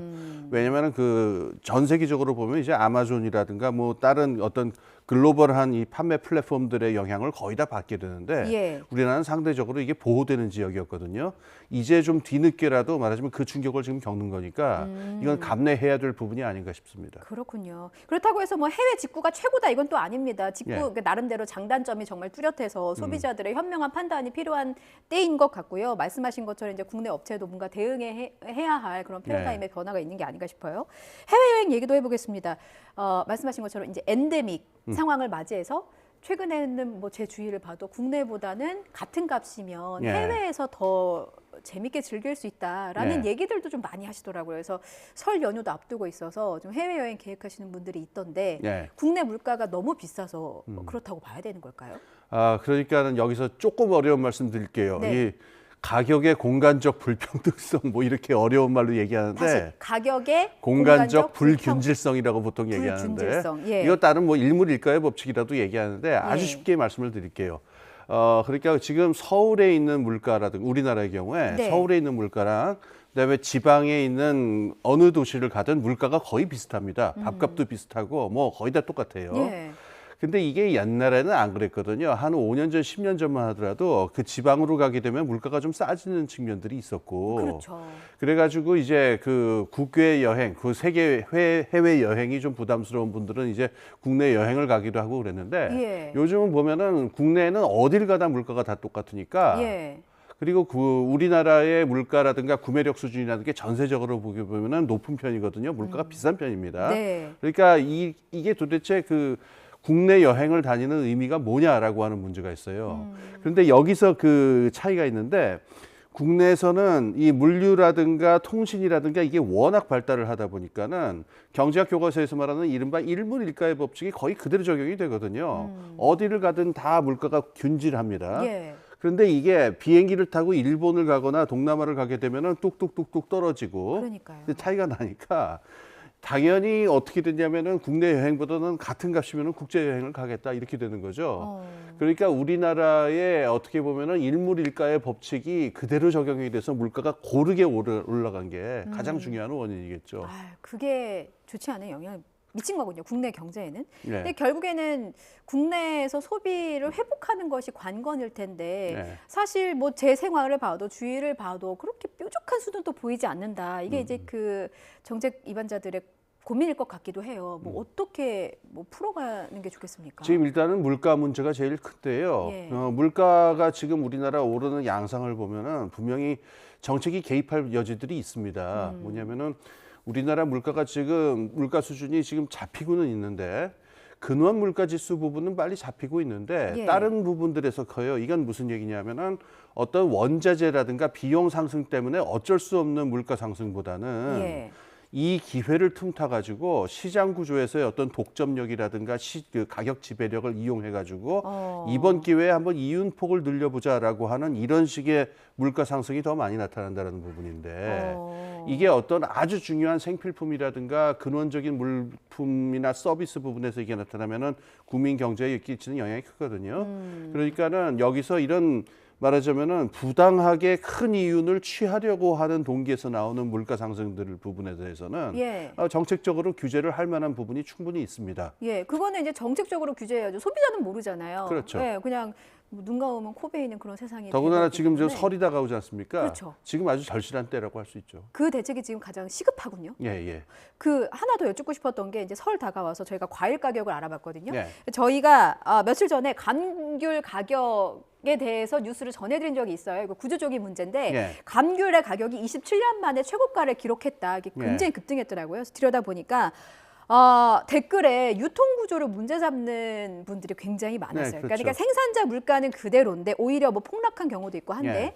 그렇지만 유통에서 이제 이게 막 덩어리가 커져서 결국 소비자들은 비싼 값에 살 수밖에 없다. 네. 이거 결국엔 구조적인 문제를 해결해야 되는 거 아니냐. 이런 지적들도 좀 많이 하시더라고요. 저는 분명히 귀담아 들을 부분이 있다고 생각하는데 예. 우리 한국 자본주의 지난 한 20년 동안 나타났던 아주 좀 병폐 부분입니다. 뭐냐면 유통구조가 계속 복잡해져요. 이게 예. 이른바 뭐 유통혁명이다 뭐 그럴듯한 이름을 달고는 있는데 용역, 하청 이런 식으로 돼가지고 복잡해지다 보니까 중간에 발생하는 렌트, 지대가 굉장히 많습니다. 예. 근데 문제는 이제 공정거래위원회라든가 전 시스템 전체가 이걸 감독을 해야 되는데 이거를 규제를 푼다라고 하는 명분이 좀 오용이 돼가지고 이런 식으로 가격 구조가 불합리하게 되고 이런 렌트가 발생하는 부분들이 많이 허용이 된 부분이 있어요. 예. 지금 그 시청자분들이 지적하시는 부분도 바로 그런 부분인데 생활 물가에서 그걸 느끼는 분들이 많거든요. 예. 지금 물가가 인상되는 부분이 아마 제 생각에는 차제에 우리나라에 좀 비합리적으로 되어 있는 시장 구조 부분들을 갖다가 좀 그 개혁을 해야 되는 좀 좋은 시점이 아닌가. 이것도 같이 생각할 필요가 있을 겁니다. 예, 늦었다고 생각할 때가 가장 빠를 때다. 예. 늦긴 했지만 지금이라도 빨리 좀 마련해야 된다는 그렇습니다. 생각이 들었습니다. 앞서 최상목 경제부총리 그 발언에서요. 예. 시급한 민생 대책은 2월 중에 국회 통과를 또 요청을 하겠다. 또 16개 설 성수품 가격과 관련해서 그 평균 가격 전년보다 좀 낮게 유지하도록 노력하겠다라는 입장을 밝힌 바가 있는데 지금 소장님이 보시기에 설도 앞두고 있어서 가장 빨리 아까 좀 짚어주시긴 했지만 가장 빨리 준비해야 될 대책 하나 그리고 좀 더 멀리 장기적으로 좀 차근차근 준비하면 좋을 대책 하나 이렇게 짚어주신다면요. 예, 우선 뭐 아까 말씀드린 대로 그 설에서 또 물가가 올라가는 거 왜냐면 이게 설 지난다고 물가가 떨어지느냐? 예. 저번에 우리가 추석 때 경험을 해보니까 안 떨어지더라는 거예요. 네. 계속 특히 야채값이라든가 이게 계속 올라가니까 이번에 그거 해야 되는 거 다시 뭐 언급할 필요 있고요. 예. 중장기적으로 문제가 되는 부분은 아까 말한 대로 우리나라 시장 구조가 불합리하게 돼 있기 때문에 네. 어떤 근원 물가 지수라든가 비용 부분에서 어쩔 수 없는 물가 상승이 나타나는 것보다도 이 기회를 틈타서 렌트를 올리자 자기들이 어떤 생산에 기여하지 않고 취할 수 있는 이윤을 올리자 이렇게 해서 나타나는 인플레가 나타날 가능성이 대단히 크거든요. 네. 이 시장의 불합리한 그 구조, 시장 구조를 바로 잡는 조치가 중장기적으로는 필요하지 않나 싶습니다. 예. 다음 주제로 넘어가 보겠습니다. 그 명절 때 밥상에 모여서 많이들 하시는 말씀이 이제 정치 얘기 그리고 경제 얘기인데 경제 얘기 중에 하나가 바로 이 집값 얘기인 것 같아요. 네. 정부가 재건축 규제를 풀어주겠다고 발표를 했습니다. 이거 어떻게 보셨습니까? 지금 부동산 시장이 워낙 위축이 됐기 때문에 네. 아마 지금 뭐 선거다 뭐 이런 말들도 나오는데 제 생각에는 지금 부동산 시장이 위축이 돼 있고 부동산 PF의 위험성 얘기도 나오니까 예. 이 측면에서 보자면 뭐 불가피한 선택의 측면이 있지 않은가 하는 생각이 듭니다. 그럼 정치적 이벤트라는 해석도 있었는데 예. 이거는 좀 가능성이 낮다고 보시는 거예요? 물론 그런 측면도 있을 수 있겠죠. 예. 그런데 그건 제가 뭐 정치평론가도 아니까 말할 예. 부분은 아닌데요. 가장 중요한 부분은 지금 부동산 시장의 침체.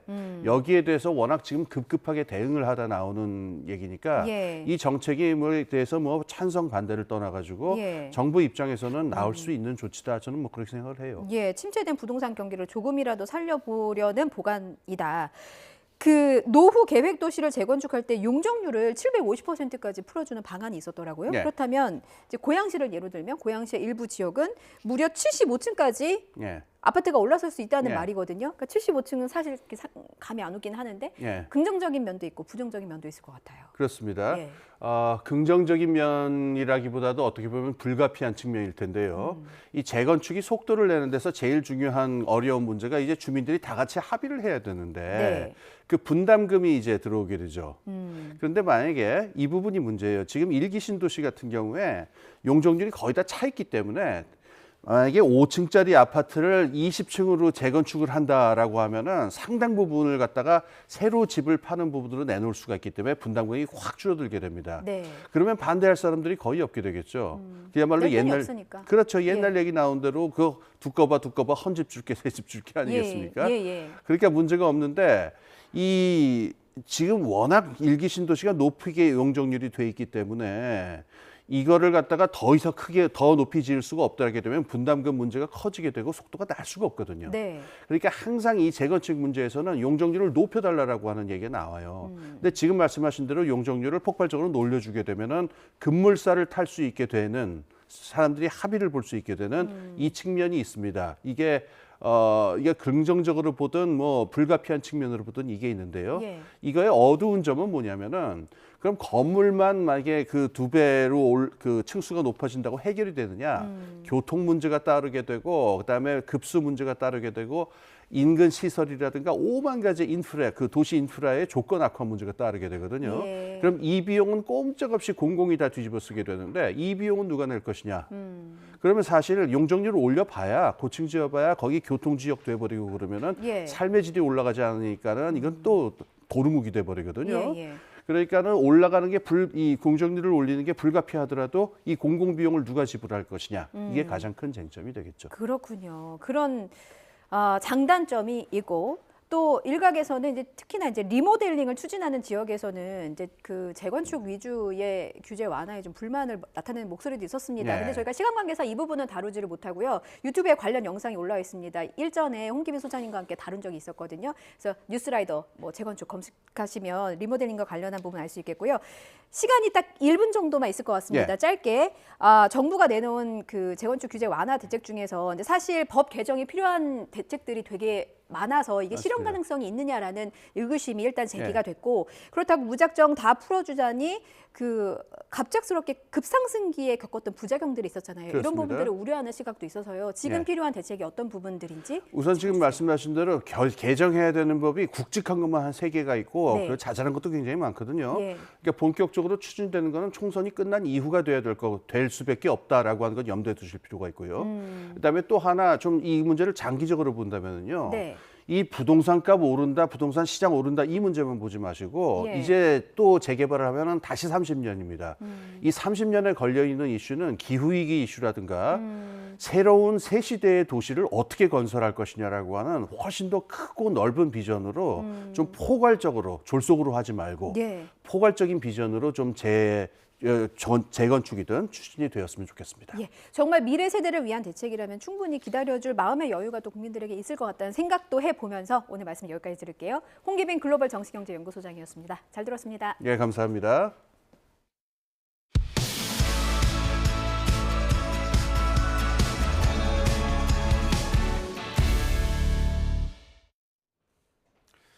YTN 뉴스라이더 함께하고 계십니다. 인천 검단 신도시 아파트 지하주차장 붕괴 사고와 관련해 GS건설 등 5개 건설업체에 영업정지 8개월의 행정처분이 내려졌습니다. 최고 수위의 행정처분인데 GS건설은 서울시로부터 추가 행정처분이 잇따르고 있어서 10개월 동안 영업을 하지 못할 수도 있습니다. 이승윤 기자가 보도합니다. 지난해 4월 인천 검단 신도시에서 아파트 공사 중 지하 1층 상부 슬래브가 무너져 지하 2층까지 연쇄 붕괴했습니다. 전단 보강근 누락과 콘크리트 품질 저하, 지하 주차장 상부의 초과 하중에 대한 조치가 미흡한 것이 원인으로 파악됐습니다. 정부는 GS건설과 동부건설, 대보건설, 상하건설, 아세아 종합건설 등 5개 건설 사업자에게 영업정지 8개월의 행정처분을 부과했습니다. 사망사고가 발생하지 않은 부실 시공에 국토교통부가 내릴 수 있는 최고 수위의 행정처분입니다. 부실 시공에 대해서 일벌백계를 위해서 가장 엄중하게 행정처분 등 조치를 취할 계획입니다. 건설사 5곳은 영업정지 기간 계약 체결과 입찰 참가 등 신규 사업 영업 행위를 할 수 없습니다. 이와는 별도로 서울시는 품질 실험과 검사를 성실하게 수행하지 않은 책임을 물어 GS건설에 영업정지 1개월의 행정처분을 내렸습니다. 다음 달에는 안전점검 불성실 수행 혐의에 대해 청문회를 열어 추가 처분도 결정합니다. 또 영업정지 1개월 결정이 내려지면 GS건설은 총 10개월의 영업정지 처분을 받게 됩니다. GS건설은 시공사로서 책임을 통감하고 국민께 깊은 사과를 드린다고 밝혔습니다. 다만 시공사 의견이 반영되지 않았다며 법원에 효력정지, 가처분을 신청한다는 방침입니다. 태영건설 등 이전 영업정지 사례를 볼 때 법정 다툼에 따른 결과가 나오기까지 수년이 걸릴 수 있습니다. 실제로 2022년 HDC 현대산업개발이 16개월 영업정지 처분을 받고도 행정소송을 내면서 2년 가까이 정상 영업을 이어가는 중입니다. YTN 이승윤입니다.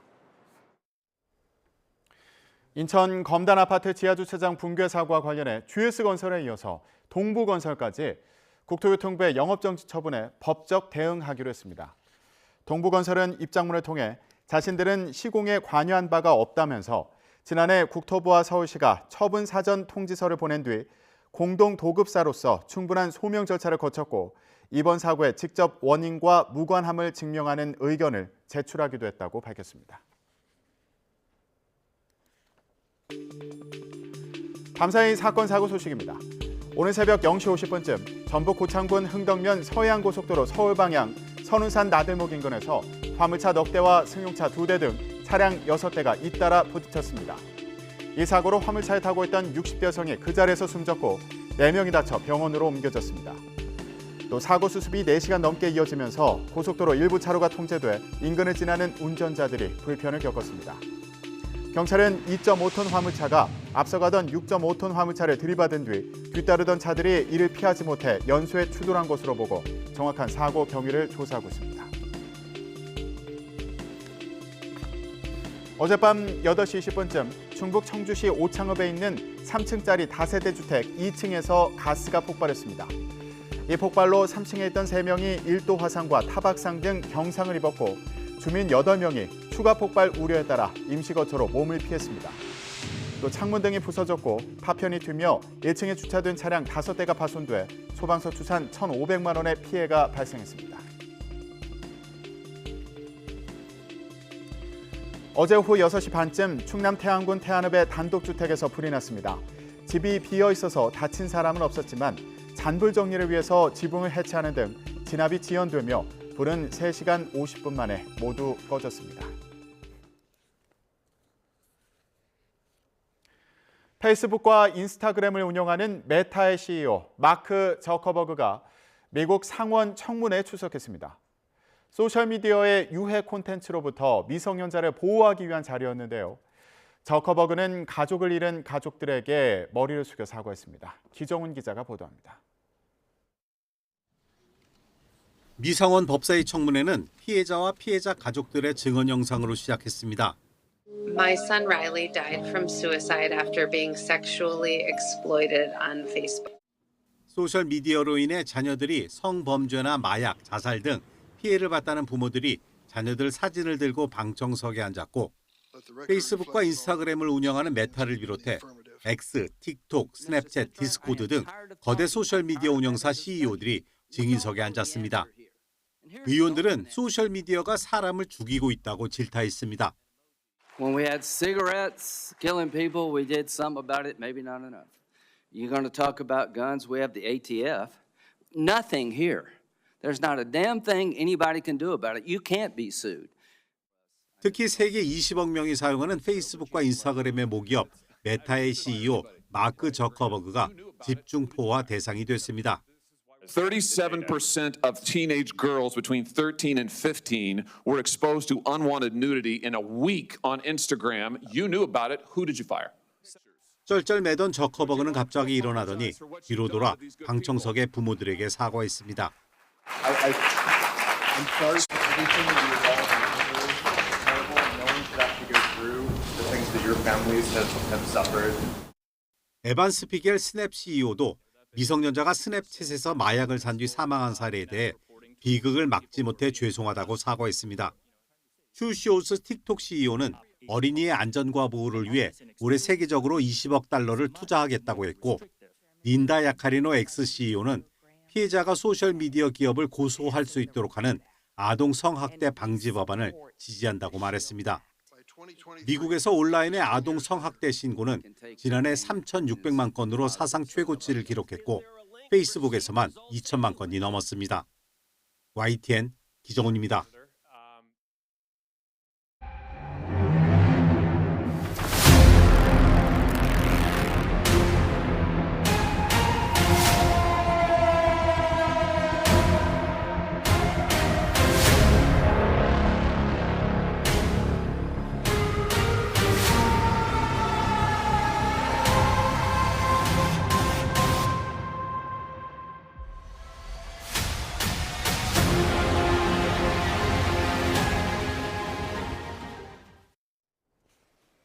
네, 사라진 질병인 줄 알았는데 요즘에 홍역 얘기가 다시 나오고 있습니다. 지난해 유럽을 중심으로 홍역이 유행하면서 국내로도 환자가 유입되고 있습니다. 특히 다음 주 설 연휴를 앞두고 해외여행 계획한 분들 많은 만큼 더 퍼지지 않을까 이런 우려도 커지고 있는데요. 잊을만 하면 나타나는 홍역 어떻게 예방할 수 있을지 전문가와 알아보는 시간 마련했습니다. 한림대 강남성심병원 감염내과의 이재갑 교수와 함께하겠습니다. 네, 교수님 안녕하세요. 예, 안녕하세요. 네, 아침에 연결 감사드립니다. 유럽에서 홍역이 유행하면서 최근에 국내로도 유입되고 있다고 하는데 유럽 상황이 얼마나 심각한 건가요? 사실 유럽이 코로나19 이전에도 연간 3만 명에서 4만 명 정도 홍역 환자가 발생을 했는데 코로나19 동안에 이제 국경이 통제되고 이러면서 이제 좀 많이 줄었다가 작년부터 다시 여행이 재개되면서 확진자가 이미 4만 2천 건이 넘어서는 상황이어서 코로나19 이전 정도까지 홍역 환자가 회복됐다 이렇게 생각하시면 될 것 같습니다. 네. 그러면 이거 혹시 해외에서 국내로 홍역이 유입돼서 환자가 늘어나는 거 아닌가 이거 좀 걱정이 되는데 현재 우리나라 상황은 어떻습니까? 현재 우리나라는 이제 코로나19 때 우리나라도 이제 홍역 환자, 유입 환자가 감소하면서 거의 발생을 하지 않았었고요. 다만 2018년도, 2019년도에 유럽에서 이제 홍역에 걸려서 국내에 유입되고 그래서 국내 병원에서도 이제 홍역이 유행했던 적이 있고 일부 보육시설에서 이제 홍역이 유행했었던 적도 실제로 있었거든요. 그래서 지금 현재 유럽이나 동남아시아에서 홍역 환자가 늘어나는 그런 부분들이 다시 국내로 유입이 되면서 병원이나 또는 아이들이 많은 시설에서 홍역이 유행할 수 있는 부분들이 우려가 되고 있는 상황입니다. 네. 그런데 국내에서는 이 홍역이라는 질병이 사라졌던 거 아닌가요? 예, 사실 그렇습니다. 우리나라는 이제 유럽의 여러 국가보다는 훨씬 더 이제 부모님들의 아이들한테 예방접종을 잘하고 있거든요. 거의 98% 이상의 예방접종을 기록하기 때문에 집단 면역이 잘 형성돼 있어서 국내 자체 유행은 지금 이제 2000년대 초반에 있었던 유행 외에는 거의 유행을 하고 있지 않습니다. 그래서 2004년도에 이제 홍역 청정국지위 그리고 이제 2014년도에 이제 홍역이 거의 퇴치된 국가에 이제 준하는 그런 부분들 WHO에서 인정을 받은 국가거든요. 현재까지도 홍역의 2차 예방 접종률이 98% 잘 유지되고 있기 때문에 어떻든 홍역이 국내 자체에서 대규모로 확산될 이유는 이제 크지는 않다 이렇게 보시면 될 것 같습니다. 그런데 해외에서 유입된 홍역 환자가 지금 9명이 보고됐다고 들어서요. 혹시 설 연휴에 해외여행 계획하신 분들도 계실 텐데 이거 명절을 계기로 해서 국내로 또 유입이 더 많이 되는 건 아니지? 이거 좀 걱정되는데요. 예, 지금 사실 해외여행이 이제 코로나19 이전처럼 회복이 된 상태거든요. 그리고 우리나라 분들이 자주 여행을 가는 곳들이 뭐 유럽이라든지 동남아시아, 심지어 미국도 홍역 환자가 늘고 있다 보니까 일단은 지금 홍역의 국내 유입이 또 가능한 상황으로 보이고요. 특히 이제 설 연휴 같은 경우에는 이제 할머니, 이제 할아버지한테 아기들을 이제 좀 보여드리고 싶으니까 아이들을 데리고 여행을 이제 또 자주 가게도 가고 또 해외 여행 갔다 온 다음에 이제 또 국내에서 여행을 하는 경우들도 많아서 국내에서 이제 확산되는 그런 위험성들이 다분히 있을 수 있어서 네. 좀 우려가 되는 상황이라 보시면 될 것 같습니다. 네. 그런 만큼 대비를 좀 철저히 해야겠다는 생각이 드는데 우리가 흔히 어려운 일을 겪을 때 홍역을 치른다 이런 표현을 쓰잖아요. 네. 뭐 직접 겪어본 적은 없습니다만 그만큼 무서운 질병인가 보다 이런 생각이 드는데 홍역이라는 게 어떤 질병입니까? 일단 홍역은 이제 발열을 중심으로 하면서 발진이 나는 질병입니다. 그래서 아이들이 걸렸을 경우에 초기에 3, 4일 정도는 열이 나고 그러다가 이제 3, 4일 지나면 이제 온몸에 이제 얼굴부터 시작되는 발진이 나기 시작을 하고요. 대부분은 이제 특별한 치료 없이 회복이 되기는 하는데 아이들 중에서 일부는 이제 뇌염이라든지 또는 폐렴이 심하게 와서 이제 그런 증상과 때문에 입원하게 되거나 아주 드물지만 사망에 이르는 아이들이 있을 수도 있습니다. 예. 특히 어른에서 이제 홍역에 감염이 되는 경우에는 훨씬 더 증상이 아이 때보다 심하게 나타나기 때문에 여러 합병증들을 더 걱정해야 될 수도 있어서 그런 부분들에 대한 주의가 필요합니다. 혹시 교수님도 어릴 때 홍역 알아본 적 있으세요?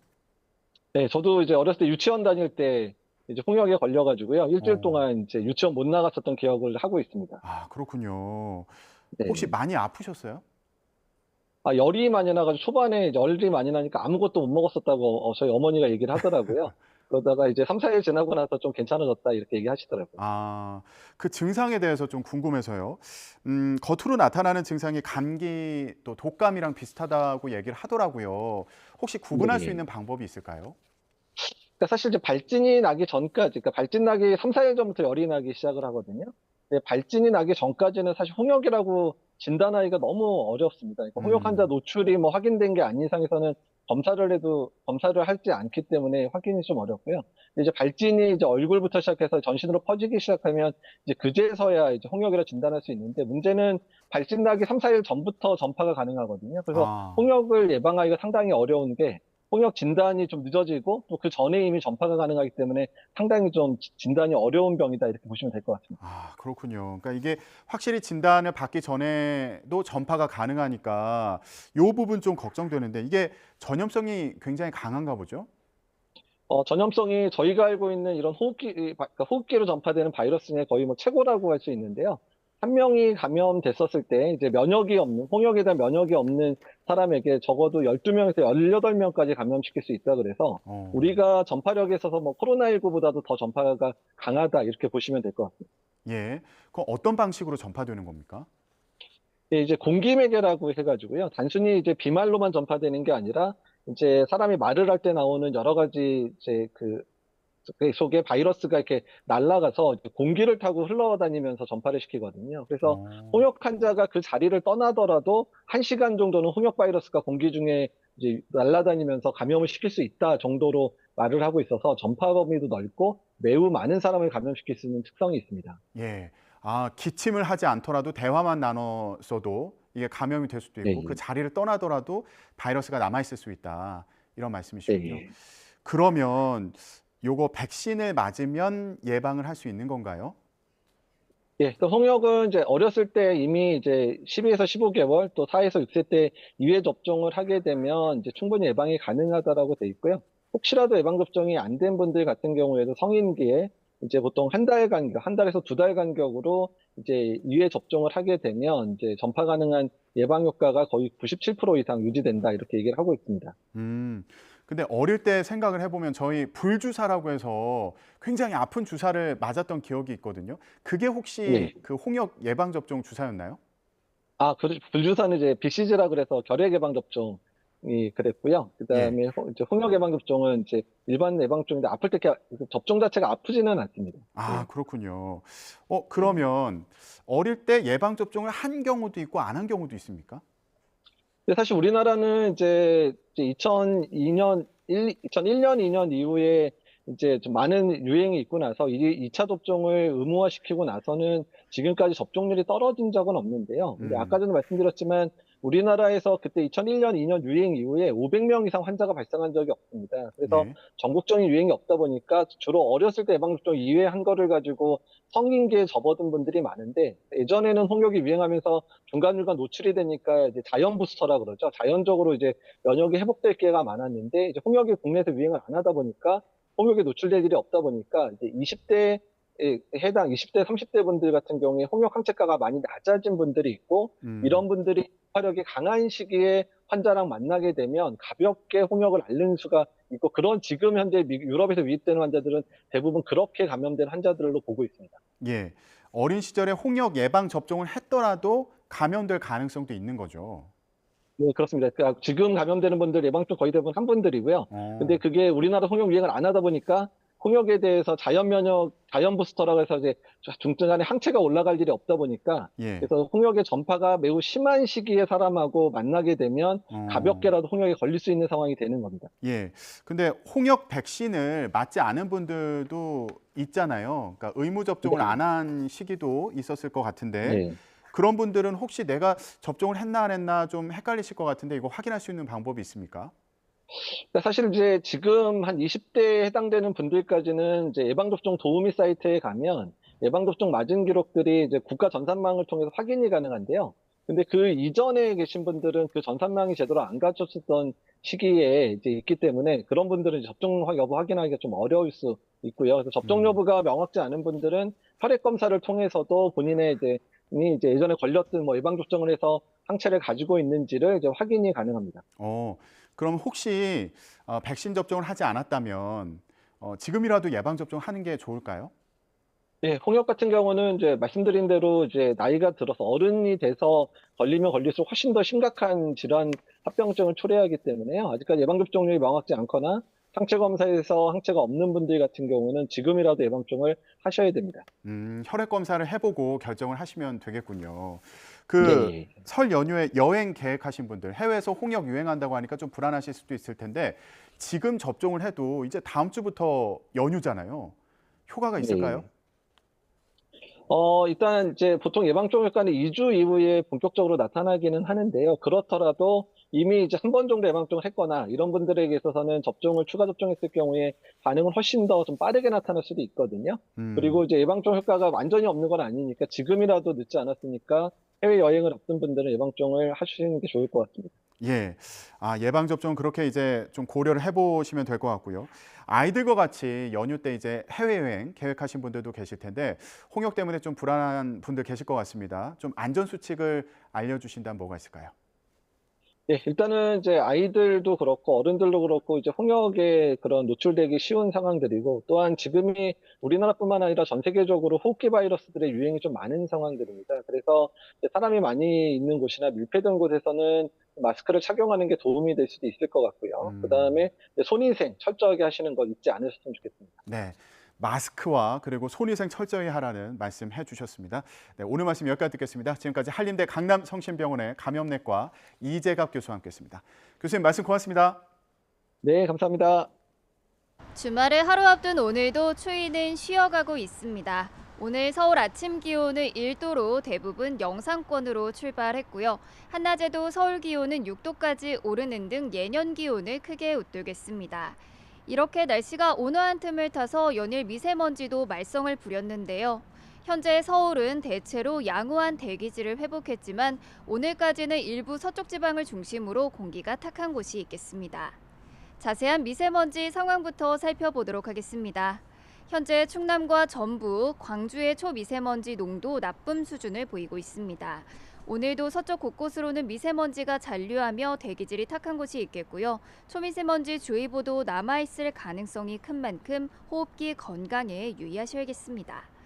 동해안 지역은 눈발이 잦아들면서 대설특보가 모두 해제됐습니다. 일부 남해안과 제주도에만 약한 비가 오락가락 이어지겠습니다. 낮 동안 하늘빛은 다소 흐리겠지만 서울 6도, 부산 10도까지 오르는 등 비교적 온화하겠습니다. 주말과 휴일에도 추위 걱정은 없겠는데요. 다만 절기 입춘인 일요일 남부지방을 시작으로 월요일에는 전국 곳곳에 비나 눈이 내리겠습니다. 오늘 동해안과 제주도를 중심으로는 너울성 파도까지 높게 일겠습니다. 해안가 안전사고에 각별히 주의하셔야겠습니다. 지금까지 YTN 신미림입니다. 네, 오늘 뉴스라디오는 여기서 마치겠습니다. 다음 주에 뵙겠습니다. 고맙습니다.